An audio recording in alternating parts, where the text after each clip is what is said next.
Welcome to let's crack. आज की video का टॉपिक है भारतीय प्रागैतिहासिक कला एवं उनके केंद्र।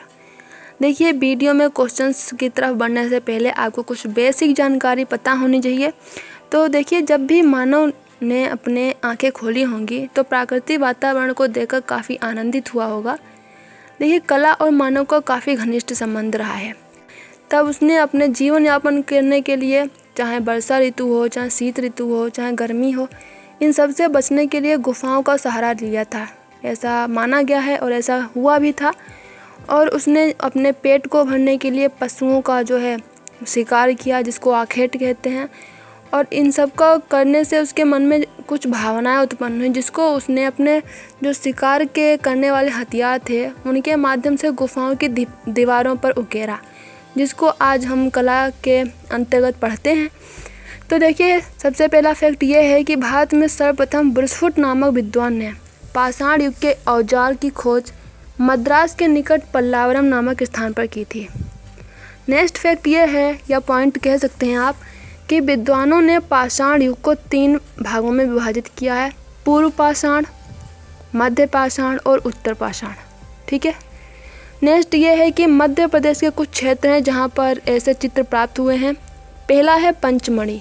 ठीक है, ये काफ़ी इम्पोर्टेंट गुफा है। नेक्स्ट है भीमबेटका, ये भी मध्य प्रदेश में भोपाल में है, जो कि मध्य प्रदेश की राजधानी है। नेक्स्ट है होशंगाबाद।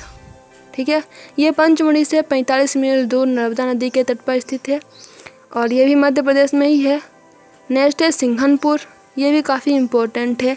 इसके अलावा मंदसौर और पहाड़गढ़, ये भी जो है मध्य प्रदेश में प्राप्त किए गए हैं। इन पे जो है प्रागैतिहासिक कालीन चित्र मिले हैं।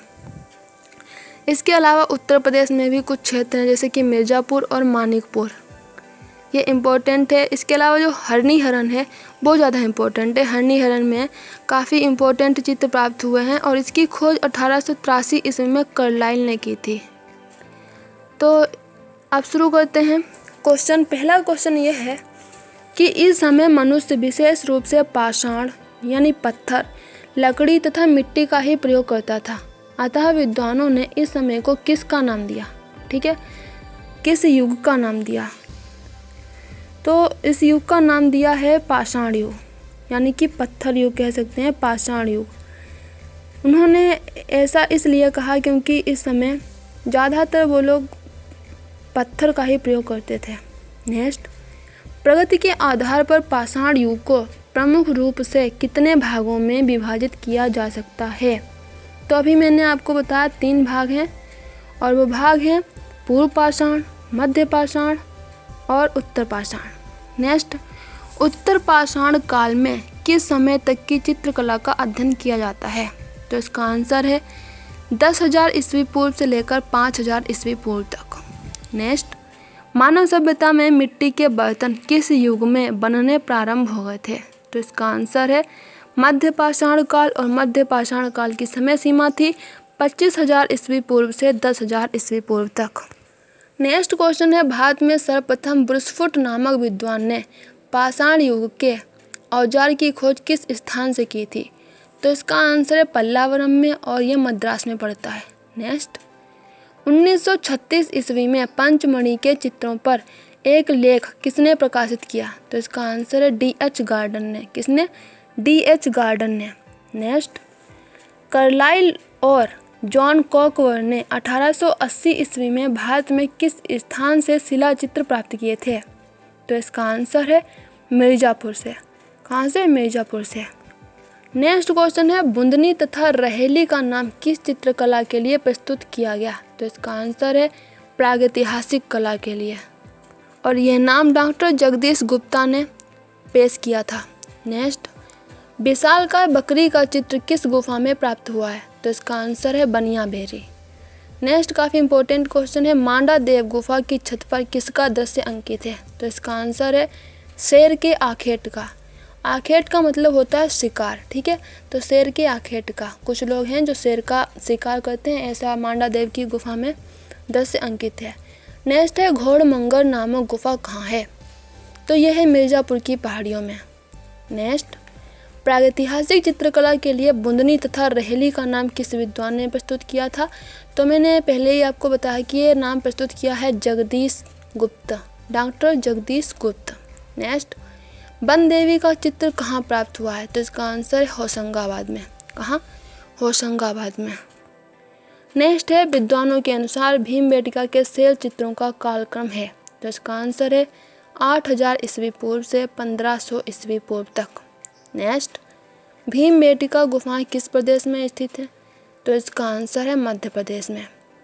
नेक्स्ट क्वेश्चन है, बनियाबेरी, मोरोदेव, सोनभद्र आदि चित्रित गुफाएं कहाँ स्थित हैं? तो इसका आंसर है पंचमढ़ी में।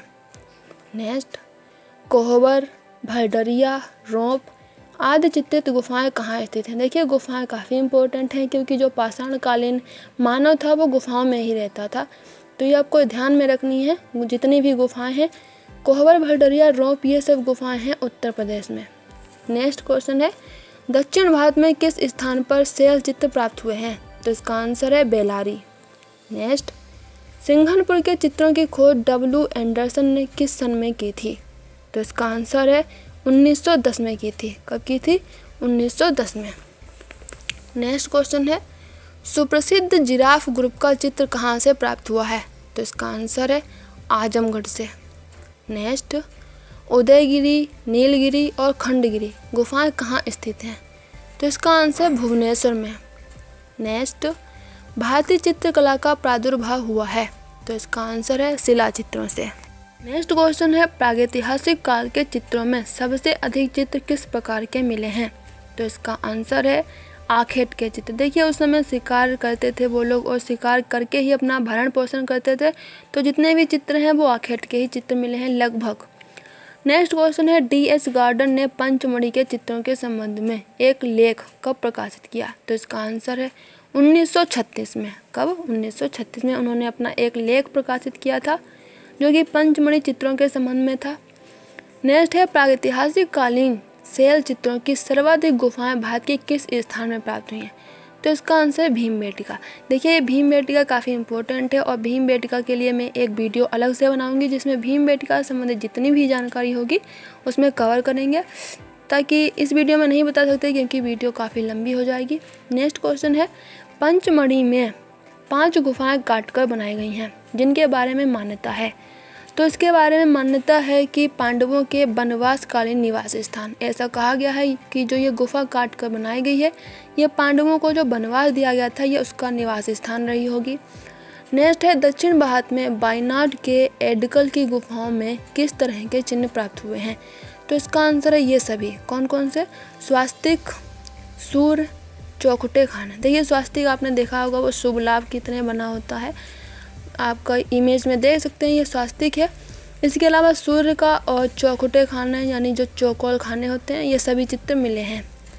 नेक्स्ट है, प्रागैतिहासिक कला के संदर्भ में कौन सा कथन सत्य है? तो इसका आंसर है सत्य कथन है कि प्रागैतिहासिक कालीन मानव चित्रों में रासायनिक तथा खनिज दोनों रंगों का प्रयोग करते थे। काफ़ी इंपॉर्टेंट फैक्ट है, ये आपको ध्यान में रखना है कि प्रागैतिहासिक कालीन मानव चित्रों में रासायनिक तथा खनिज दोनों रंगों का प्रयोग करते थे। नेक्स्ट है, प्रागैतिहासिक कला के संदर्भ में कौन सा कथन असत्य है? तो इसमें आपको असत्य बताना है। तो इसका आंसर है ऑप्शन नंबर डी, मानव प्रकृति से प्रेरणा लेते थे अतः उन्होंने गुफा में पेड़ पौधों का भी अंकन किया। ये गलत है क्योंकि उन्होंने ज़्यादातर आखेट के दृश्यों का अंकन किया। बाकी जो सत्य हैं उनको भी आप देख लीजिए एक बार। ये पहला है, मानव का दृष्टिकोण पशुओं के शिकार चित्रण तथा अपने दैनिक जीवन के कार्यकलापों के अंकन तक ही सीमित रहा। ये सत्य बात है।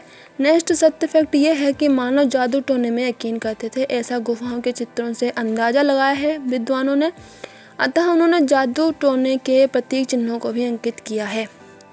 नेक्स्ट है कि मानव उल्लास में जीवन में यकीन रखते थे, अतः उन्होंने नृत्य आदि के चित्र भी अंकित किए।